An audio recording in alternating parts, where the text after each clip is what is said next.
Hey, it's Kimberly and welcome back to my channel. I make videos on all things lifestyle on a budget and it's time for a finance update. My last finance video was back in February. It is now May, so we gotta talk about it. We gotta lay it all out. But first, before we get into the video, I just wanna mention that Mother's Day is coming up, Father's Day is coming up. There are a lot of holidays in the mix coming up. If you didn't already know, I have a notebook collection that I'd love to share with all of y'all as an option for your gifts for these upcoming events. Last year on Amazon, I launched my very own notebook collection. I have some of them right here. Blank pages on the inside, but then have a little motivation on the front. Easy Mother's Day gift, for example, would be a bouquet of flowers, special arrangement, and then have the notebooks as well. I have tons of different colors, tons of different sizes, so definitely check that out. I'll have links and everything down below. And also keep an eye out because I'm going to be dropping some new ones coming soon. I'm so excited. And then I have another similar planner style idea that's going to be catered to something that I think a lot of us will want to have, something to keep a memento for. I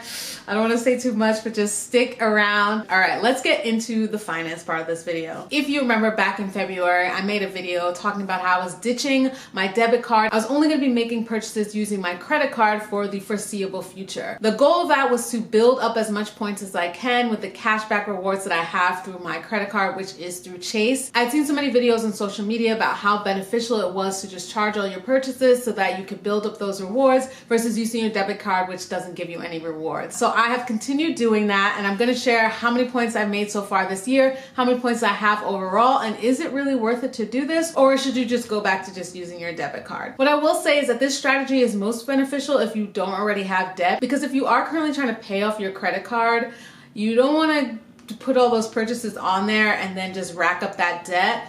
I would highly recommend working on that debt first and keeping everything separate, and then to start doing things like this. I was finally debt-free last summer, and once I paid that card off, I was not wanting to spend anything with that card. I even mentioned in that original video how hard it was to start using my credit card after viewing it as like enemy number one. And I will say that it's definitely gotten much easier.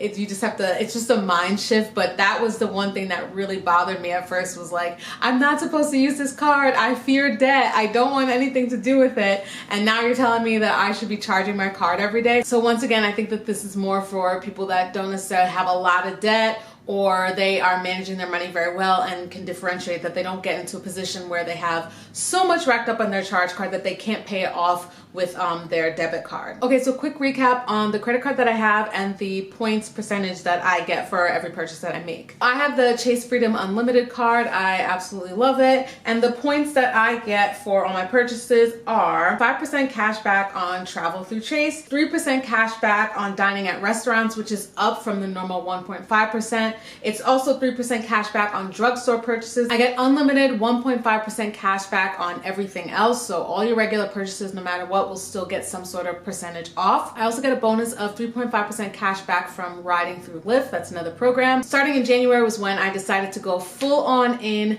and charge everything to build up those points and then pay my card off about 2 times a month. And like I keep saying, it was definitely an adjustment at first to always be carrying around my credit card, because honestly, I hadn't carried my credit card in like 4 years. Like, I always left it home because I just didn't want that to be something that I like fell back on. There's only a couple of things like my rent and traveling around in the city using like the MTA. Those come out of my checking account. Really what you have to do is just watch the money that's coming in, watch how high your credit is going, and then pay it off. And you want to make sure you're paying it off before the due date. How many points do I have so far now that we are in May? I have 25,861 points. Even just that, I'm like, yes, like this is to me actually working. Like, I am building up my points. That has a cash equivalent of $258.61. I haven't redeemed any of the points yet, and here's why. I realized that this could actually be my way of creating a savings fund without actually opening another account. Follow me on this journey.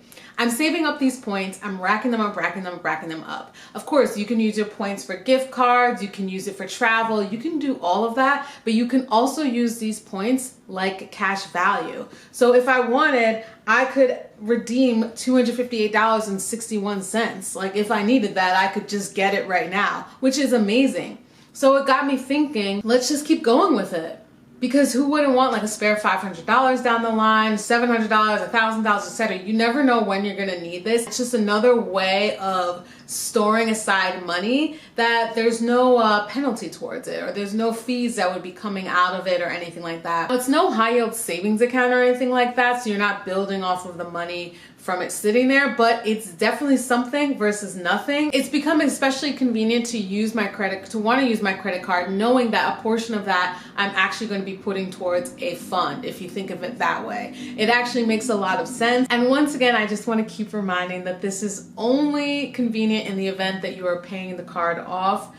We're not trying to rack up the bill just to rack up the points, which actually, if you've been watching Netflix How to Get Rich, he actually talks about this on one of his social medias. There was a video where a girl was like, I thought I was supposed to just be continuing to make all these charges because I got the points. And he's like, what, are you crazy? You don't do that if you're in debt. You pay down your debt. So I want to reiterate that as well. It doesn't serve you to keep building up your points and getting obsessed with that if you are then not able to pay off the card. So you want to just be very conscious of that. But the benefits, if you are in control, are awesome. You could also just use that money and pay off your card as well. So if you ever do get into an issue, maybe you're gonna have to sacrifice those points. Now, another thing that you want to do is you want to stay in control so you're not just constantly using your card. I still have my 0 expense days. I've had to actually add them in more because this year has been insanity. Like, the bills are everywhere. Ultimately, it's better to not spend money than to spend money that you don't have. So given the challenges that I just talked about of having to still do some 0 expense days, having to be very conscious of my new bills that are coming in and managing that, have I switched back to making some debit card purchases? The answer is no, for now. The only way I would go back to using my debit card for my purchases, regular purchases and all that, is if I felt like I got into a situation where I couldn't pay my credit card or it was just gonna cost me a lot. So that would be a situation where then I would do the debit card, because like I had said originally, debit card, the money just comes out and you don't have it anymore. It's gone. Like, that's the big thing. Like, it is gone immediately. Credit cards, like, yeah, take the money, but like, you're gonna owe us later. Major difference. So that is my major update, which I feel like things are going really well. I do still try to stay with the not making too many purchases during the week, keeping 0 expense days if I can help it, or very low expense days. And then Friday, Saturday, Sunday, or Saturday, Sunday is where I am spending and, you know, treating myself, meaning like getting a salad. So I would say, I don't know how much, maybe I've spent like $300 in a weekend, but it has not been like $500 in a weekend. I don't get down like that because she's on a budget. Let me know down below if this is something that y'all are doing, if it's a no-go for you right now because X, Y, and Z. Let's chit chat about it. Like I said, I've got some exciting new notebooks and journals coming out soon, so keep watch on that. And then check the description box for the links to my current notebook collection. Thank y'all so much for watching. I will see you in the next one.